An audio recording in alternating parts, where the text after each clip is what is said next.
isso é mito e é um pensamento prejudicial.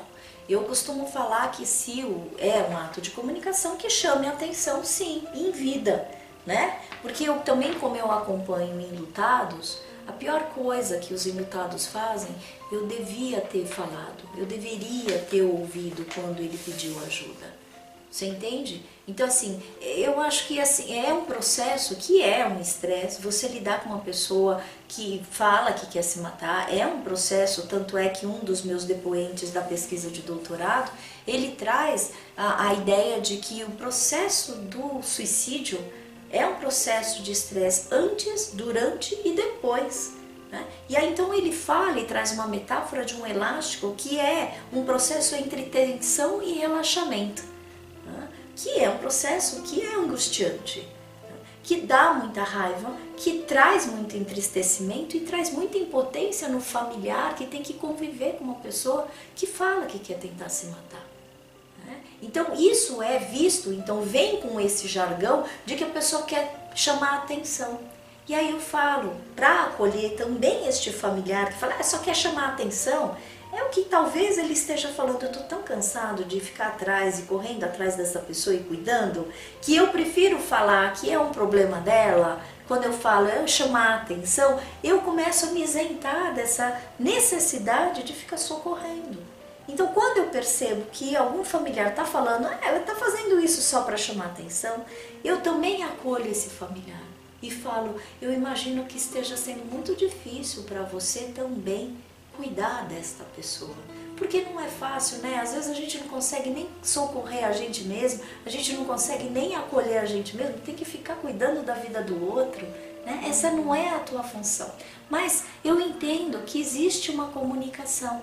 Então, em vez da gente pensar, né, que essa pessoa está chamando a atenção, que tal a gente abrir um espaço para conversar? Qual é a necessidade que não está sendo atendida? Né? E que a gente considera, por exemplo, na abordagem que eu trabalho, que é Gestalt terapia, a gente entende assim que muitas das tentativas e muito do comportamento autodestrutivo ele é repetitivo. Né? E na Gestalt a gente entende que repetição significa pedir novamente. Então, quando tem esses casos que a pessoa fala, só quer chamar atenção porque tá tentando e que não vai dar certo, ou que se quisesse mesmo não ficaria tentando, quer dizer, a gente fala, existe uma repetição, não existe? Então vamos fazer diferente. Vamos tentar encontrar outras estratégias de enfrentamento para esta situação que está difícil. Você viu que eu estou trazendo uma proposta de conversa em vez da gente julgar? Né? Porque é muito melhor esse tipo de abordagem. Né? Porque o julgamento, de novo, eu repito, não contribui. Não contribui. Né? E ele te faz, inclusive, se afastar daquilo que você quer compreender.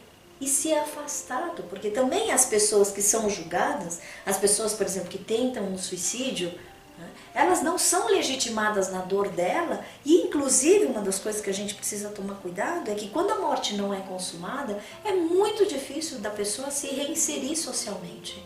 Ela é apontada e acusada, inclusive, como aquela pessoa que tentou o suicídio e a morte, para não ouvir barbárie, mas que eu já ouvi clientes meus falando assim, as pessoas falam que eu não fui nem capaz de conseguir me matar. Tanto é que a Organização Mundial da Saúde, ela recomenda que a gente não fale o suicídio foi bem sucedido, foi fracassado, você entende? Não se usa adjetivos para o sofrimento.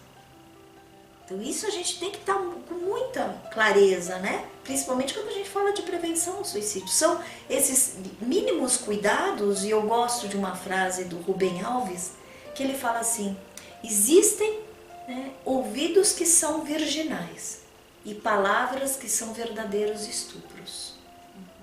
Então, quando falamos de prevenção, condição sine qua non é você ter cuidado, respeito e acolhimento.